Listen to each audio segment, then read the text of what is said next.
Welcome back. Singareni ప్రాంతాల్లో బీజేపీకి బలం పెరుగుతోందా? బొగ్గు గనుల శాఖ మంత్రిగా కిషన్ రెడ్డి రావడంతో బీజేపీ కేడర్లో జోష్ నెలకొందా? కోల్ బెల్ట్ ఏరియాలో కమలం పార్టీకి మంచి రోజులు వస్తున్నాయా?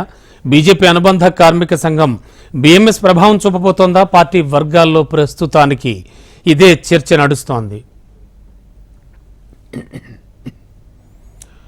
మోడీ కేబినెట్లో తెలంగాణకు 2 కేంద్ర మంత్రి పదవులు దక్కాయి. కిషన్ రెడ్డిని కేంద్ర బొగ్గు గనుల శాఖ మంత్రి పదవికి మోడీ కట్టబెట్టారు. ఇది కీలక శాఖ అనే అభిప్రాయం వ్యక్తమవుతోంది. ప్రభుత్వానికి ఆదాయం తెచ్చిపెట్టే శాఖల్లో ఇదొకటి. కిషన్ రెడ్డికి బొగ్గు మంత్రిత్వ శాఖ దక్కడం తెలంగాణలో బీజేపీకి లబ్ధి చేకూరుతుందా అనే చర్చ జరుగుతోంది. తెలంగాణలోని సింగరేణి బొగ్గు గనులు కేంద్ర రాష్ట్ర ప్రభుత్వాల ఆదాయానికి భరోసానిస్తున్నాయి. కొత్త బ్లాక్లను గుర్తించి వెంటనే టెండర్లు పిలవాలని రాష్ట్ర ప్రభుత్వానికి బొగ్గు గనుల శాఖ ద్వారా కిషన్ రెడ్డి లేఖ పంపించారు. రాష్ట్ర ప్రభుత్వం ఈ నెల చివరి వరకు స్పందించకపోతే తామే స్వయంగా రంగంలోకి దిగి టెండర్లను పిలుస్తామని కిషన్ రెడ్డి రాష్ట్ర ప్రభుత్వానికి డెడ్ లైన్ కూడా పెట్టారు.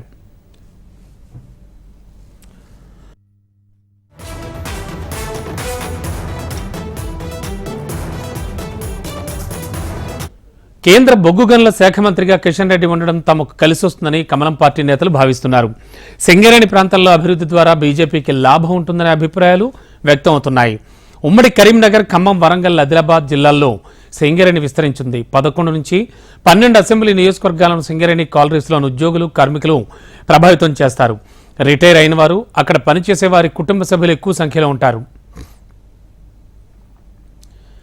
ఇక సింగరేణి ప్రాంతాల్లో రాజకీయంగా బీజేపీకి అంతగా ఏం పట్టలేదు. సింగరేణి కార్మిక సంఘం ఎన్నికల్లో బీజేపీ అనుబంధ కార్మిక సంఘం భారతీయ మజ్దూర్ సంఘ్ కూడా పెద్దగా ఏం ప్రభావం చూపెట్టడం లేదు. ఇప్పుడు కిషన్ రెడ్డికి బొగ్గు గనుల శాఖ రావడంతో అటు పార్టీ ఇటు కార్మిక సంఘం బలపడే ఛాన్స్ ఉందని ప్రచారం జరుగుతోంది. అయితే కిషన్ రెడ్డి చూపే చొరవపైనే ఆధారపడి ఉంటుందని అంటున్నారు.